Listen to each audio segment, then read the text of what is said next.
Okay, so one of the first things I want to discuss is how kings gain legitimacy, and they can do that militarily. That is quite effective most of the time, but generally, if you study history, the really great kings want to do it in a more peaceful manner. Now, in the Middle Ages, the way this is accomplished is by sort of co-opting religious figures like the Pope.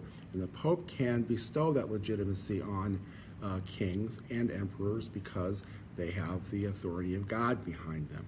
So we have this concept called the symbolism of anointment. And once a pope anoints a king, that's basically the same thing as saying God has anointed this person as king or as emperor, and you don't want to disobey God. And of course, the Middle Ages is, in Europe at least, is a Christian countryside, and so people want to do the right thing.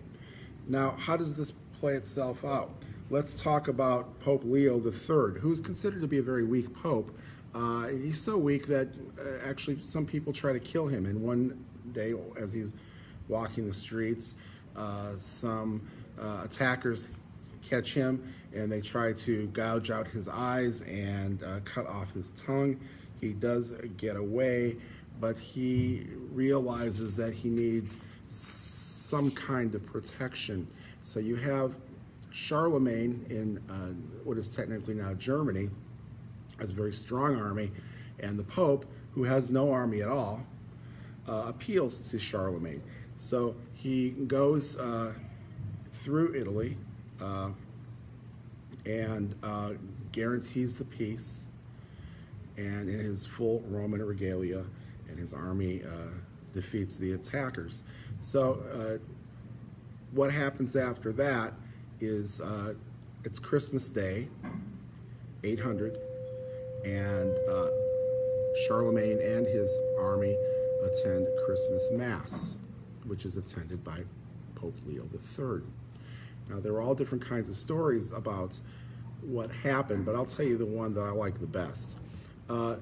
So Charlemagne enters the church, he kneels before the Pope, and unbeknownst to Charlemagne, the Pope lowers a crown onto the head of Charlemagne, and Charlemagne is kind of surprised by this. He doesn't really like the kind of pomp and ceremony attached to this sort of thing, but this is again a symbolism in which the Pope gives the authority to Charlemagne to become God's king. And in this case, Charlemagne becomes an emperor, and he becomes the protector of the Pope and the church.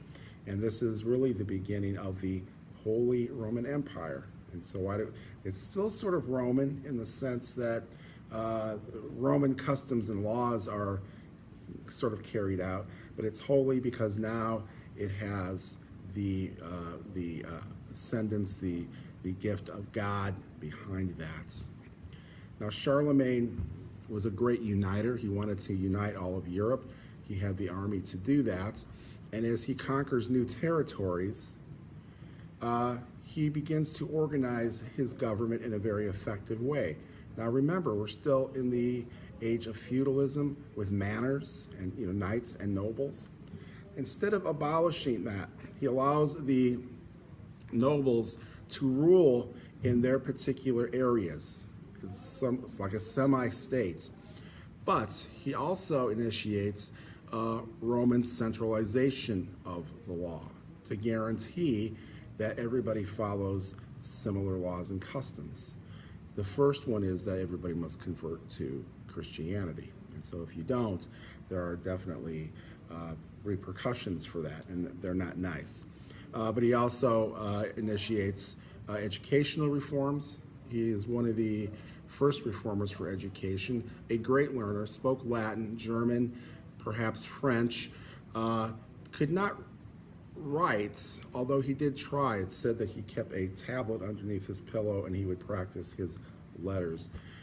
He also brought in one of the great scholars, Alcuin of York, and imported a lot of teachers. He created a school at his palace in Aachen to guarantee that the priests and the bishops would know how to write, but also the functionaries that he would send out into the field to do his bidding. And he was very concerned that people would become great scholars, that learning would be something that would be accomplished throughout all of his conquered lands. Now, he would also send out what is called missi dominici. These are two people that would go out in pairs, and they would judge a decree. They would report back to the king. These were the eyes and ears of the king, or the emperor, in this case Charlemagne. And so they would guarantee that his laws are carried out. That's part of the centralization that goes on. Another part of that centralization is, as emperor, Charlemagne also appointed his own bishops and priests. Now, this is going to be very important by the time we get to Henry IV in Germany.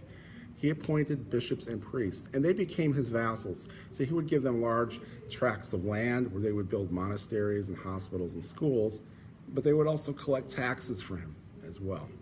So there is this combining of government and religion together that actually works pretty well for the Middle Ages, okay? But it's important that you understand that, okay?